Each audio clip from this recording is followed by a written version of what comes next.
L'Assemblée va à présent entendre une allocution de son Excellence Cyril Matamela Ramaphosa, président de la République d'Afrique du Sud. Je prie le protocole de bien vouloir accompagner son Excellence et je l'invite à prendre la parole devant l'Assemblée.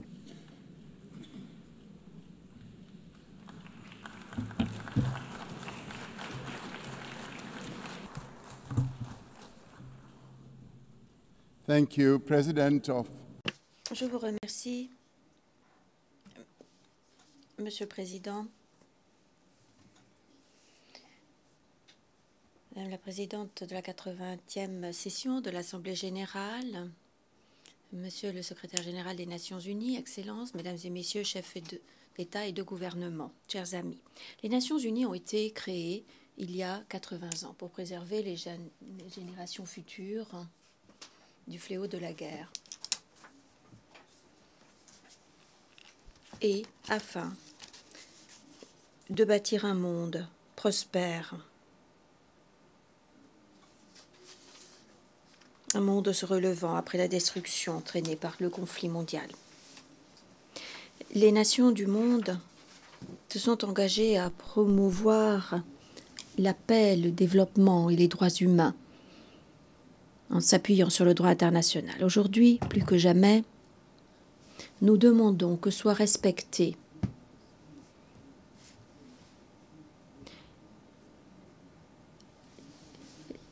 les valeurs des Nations unies et que soit respecté l'objectif de l'organisation. Nous sommes appelés à promouvoir la solidarité entre les nations. Nous sommes appelés à promouvoir le multilatéralisme et à sauvegarder les institutions qui le permettent. Notre collaboration avec les organisations et la communauté internationale démontre bien notre détermination à lutter contre la pauvreté et à permettre l'emploi et nous attaquer aux causes profondes des inégalités. Notre politique étrangère obéit non seulement aux besoins de notre peuple, mais également aux besoins du continent africain et de l'hémisphère sud. Inspirée par notre propre histoire, l'Afrique du Sud s'évertue à maintenir la paix mondiale et à régler tous les différends internationaux grâce au dialogue et à la négociation, et non pas par les armes. Par conséquent, nous nous félicitons des solides partenariats conclus entre l'Union africaine et les Nations unies afin de promouvoir la paix, la sécurité et la stabilité sur le continent africain. Cette année, l'Afrique du Sud a l'honneur de présider le G20. C'est la première fois qu'un sommet de dirigeants du G20 se tiendra en Afrique, berceau de l'humanité. La présidence sud-africaine du G20 portera sur des thèmes égalité, solidarité et viabilité. Afin que ce thème prenne tout son sens, nous avons invité les pays du G20 à se rallier à nous pour conférer la priorité aux domaines suivants. Premièrement, nous essaierons de voir comment renforcer la résilience face aux catastrophes et comment faire pour faire face à la fréquence de plus en plus notoire des phénomènes météorologiques dus au changement climatique. Deuxièmement, nous voulons également veiller à ce que la dette des pays à bas revenus soit viable. Pour ce faire, il faut trouver des solutions novatrices pour que ces pays puissent avoir une économie stable sans s'effondrer sous le poids de la dette. Ensuite, il faut encourager les investissements dans l'énergie renouvelable et les technologies durables, et donc agir sur le plan financier et économique, sans toutefois oublier d'autres sources d'énergie. Quatrièmement, Il s'agit également de tirer parti des minerais critiques pour promouvoir une croissance durable et le développement à long terme grâce à des processus à valeur ajoutée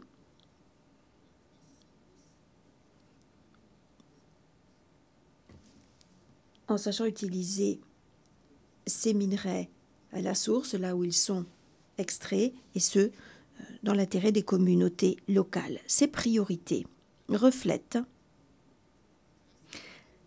l'engagement de l'Afrique du Sud à relever les défis mondiaux et à promouvoir la croissance durable et le développement à long terme. La présidence sud-africaine du G20 est une occasion en or pour l'Afrique du Sud de préconiser le programme de développement de l'Afrique.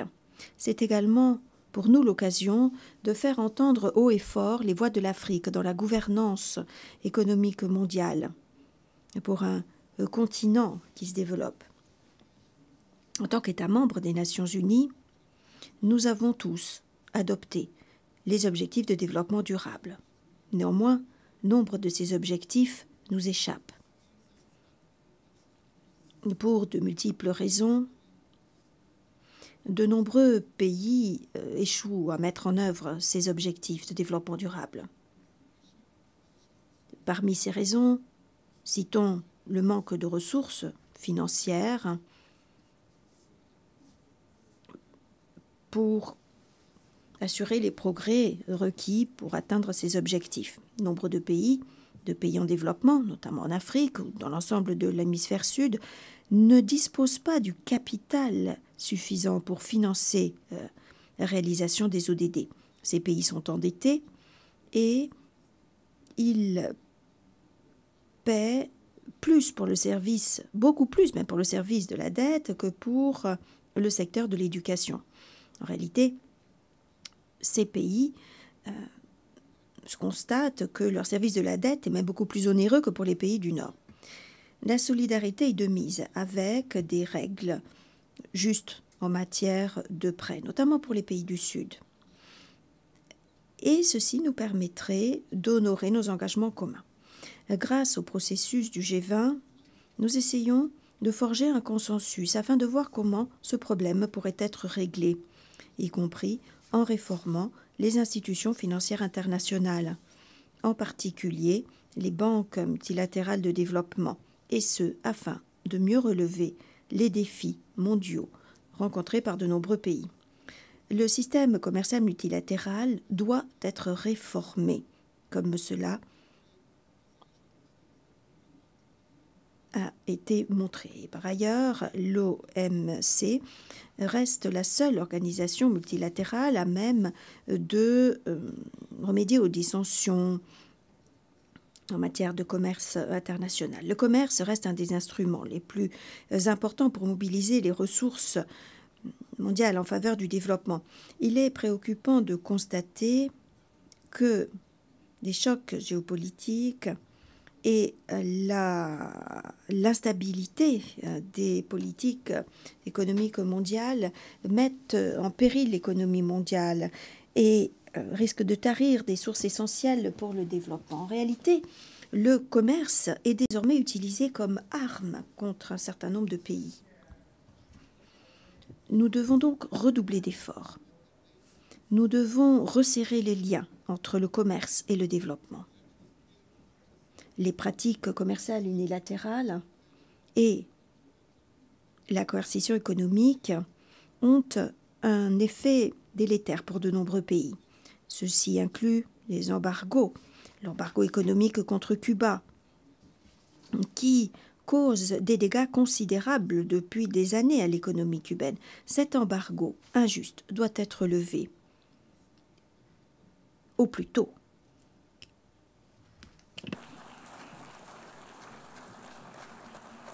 In the midst of global trade, face à l'incertitude commerciale actuelle au niveau mondial,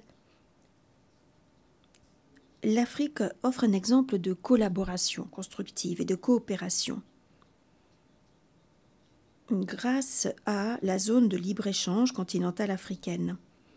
utilisée comme moteur de la croissance et du développement durable. Cette zone de libre-échange, cet engagement, vont devenir le pilier central de la coopération économique et de l'intégration de nos pays. Dans le cadre des efforts déployés pour construire des économies plus solides, la présidence sud-africaine du G20 a lancé un comité extraordinaire d'experts indépendants pour remédier aux inégalités, avec à sa tête le professeur Joseph Stiglitz, prix Nobel d'économie. Et ce comité va bientôt publier le premier rapport sur les inégalités aux dirigeants du G20 lors de la réunion de Johannesburg. Le changement climatique constitue une menace inédite.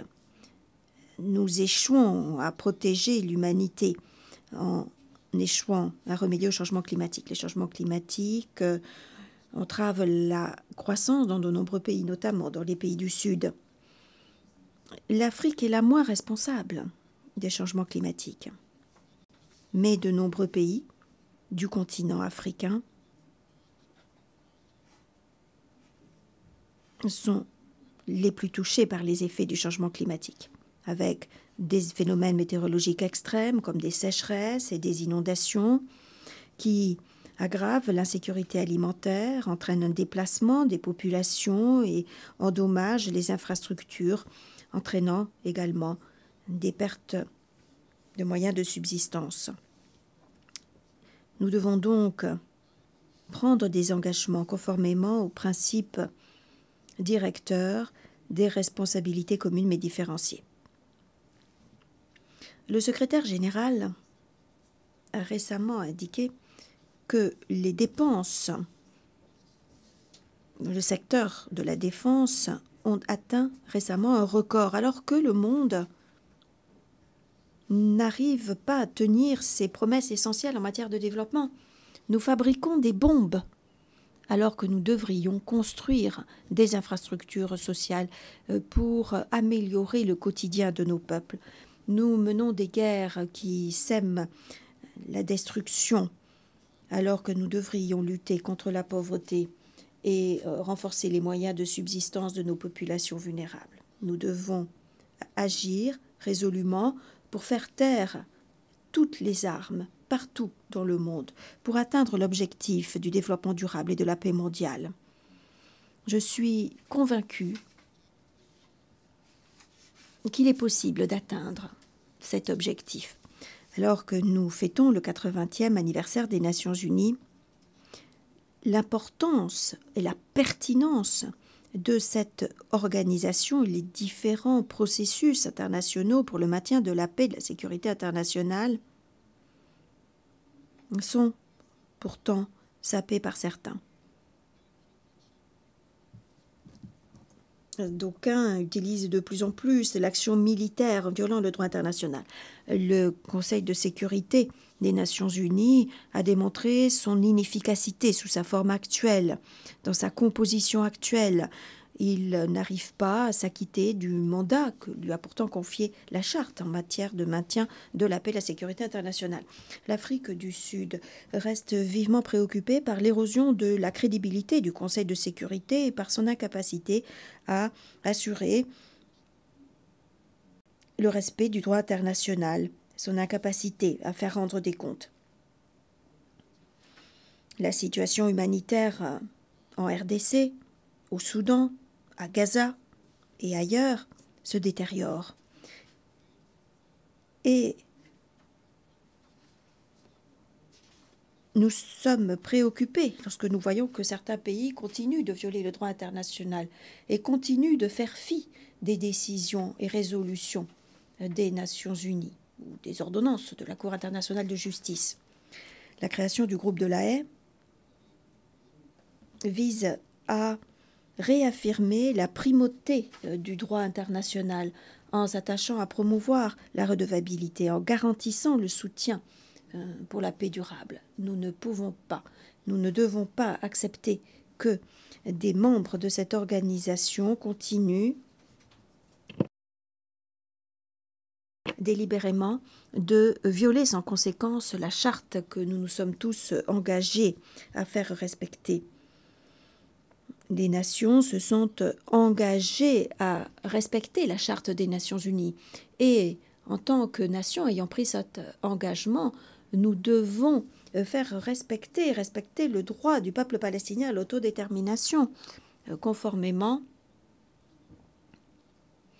à la demande présentée par l'Afrique du Sud à la Cour internationale de justice. Un consensus mondial se fait jour. Un consensus mondial se fait jour quant au fait qu'Israël commet le génocide à Gaza. Pas plus tard que la semaine dernière, la commission d'enquête internationale indépendante a déclaré qu'Israël était responsable de génocide à Gaza. Les Palestiniens continuent d'être victimes du génocide et nous devons donc agir.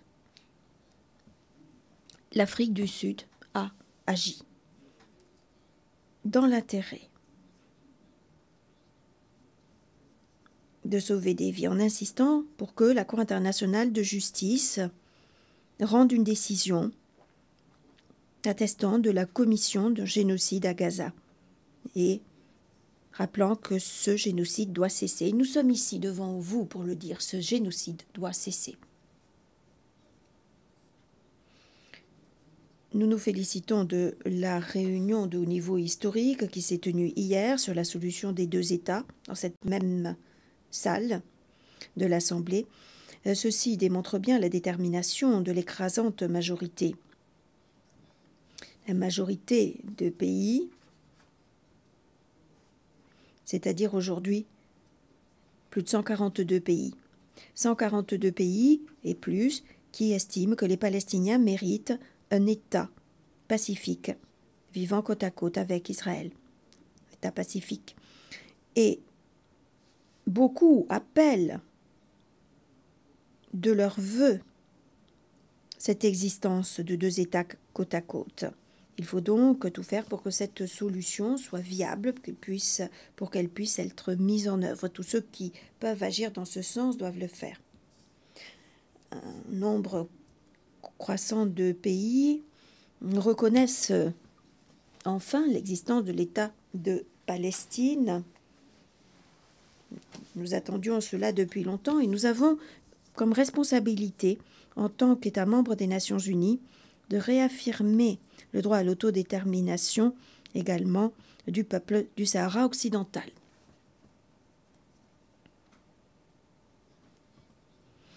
La toute première résolution de l'Assemblée générale des Nations unies, en janvier 1946, demandait l'élimination des armes atomiques. La résolution a été adoptée peu après l'utilisation catastrophique des bombes atomiques larguées sur Hiroshima et Nagasaki, faisant des milliers de victimes.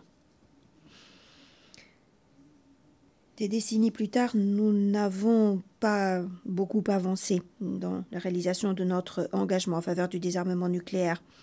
L'an prochain, en 2026, l'Afrique du Sud va présider la première conférence d'examen du traité sur l'interdiction des armes nucléaires.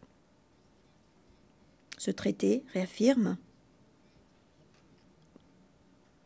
qu'il n'y a pas de plus grande garantie de non-prolifération que l'interdiction complète des armes nucléaires. Et je suis heureux d'apprendre qu'un certain nombre de dirigeants se sont exprimés ici même pour marquer leur opposition à l'utilisation d'armes nucléaires. Aujourd'hui, nous fêtons l'anniversaire du plan d'action de Beijing, véritable feuille de route pour parvenir à l'égalité femmes-hommes, pour assurer l'autonomisation des femmes et des filles du monde entier. L'Afrique du Sud réaffirme son attachement indéfectible à l'autonomisation des femmes et à leur participation pleine, entière et véritable à tous les aspects de la vie. Et nous appuyons également l'idée de l'élection d'une femme à la tête de l'Organisation des Nations Unies. L'anniversaire de la conférence de Beijing nous rappelle notre responsabilité commune, celle de promouvoir les droits humains, la dignité et la justice pour tous et toutes, car nous sommes tous égaux, hommes et femmes. Il n'y a aucune raison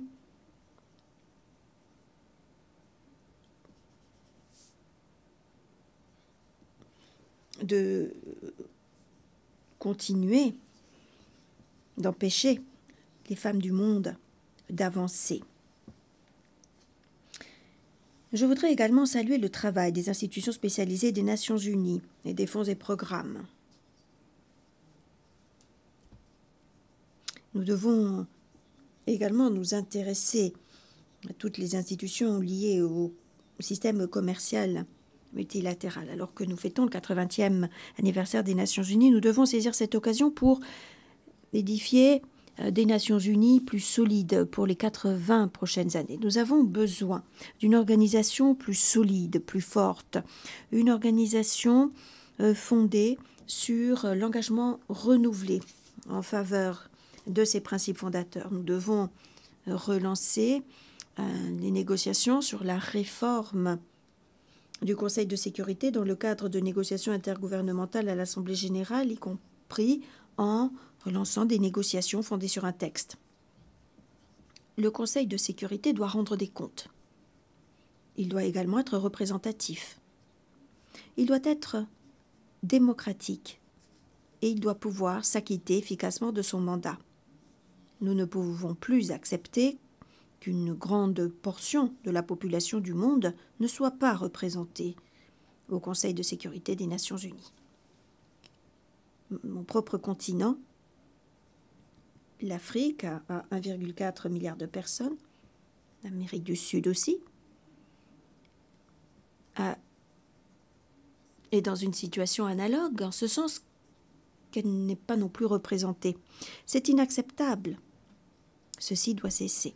Nous voulons être représentés au Conseil de sécurité. Nous nous réjouissons d'avance de coopérer avec le secrétaire général dans le cadre de l'initiative ONU 80 pour veiller à ce que notre organisation soit plus efficace et plus efficiente. Les mandats confiés par les États membres doivent être mis en œuvre et les changements structurels nécessaires doivent intervenir dans l'ensemble du système des Nations Unies. Les programmes qui doivent être modifiés doivent l'être. Face à la crise de financement, les Nations Unies doivent pouvoir tout de même s'acquitter de leur mandat. Et l'initiative ONU 80 est importante pour préserver l'intégrité du système multilatéral et pour faire respecter le droit international. Enfin,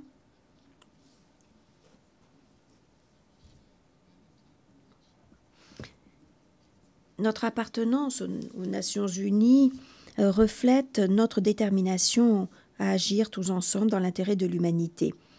Cet anniversaire nous invite à réfléchir à nos réalisations et à tracer la voie de l'avenir pour bâtir une organisation à même de répondre à nos défis communs. Nous devons être à la hauteur de l'occasion et nous devons déployer tous les efforts possibles ensemble afin de garantir la liberté sociale, politique et économique de l'humanité. Nous devons réaffirmer que cette liberté est indivisible et que le déni des droits d'une seule personne est une atteinte à la liberté de chacun d'entre nous. Nous devons réaffirmer que la dignité égale, nous devons réaffirmer la dignité, la valeur égale de toute personne et nous devons laisser personne de côté. Nous devons non plus laisser aucun pays de côté. Je vous remercie. Au nom de l'Assemblée générale, je souhaite remercier le président de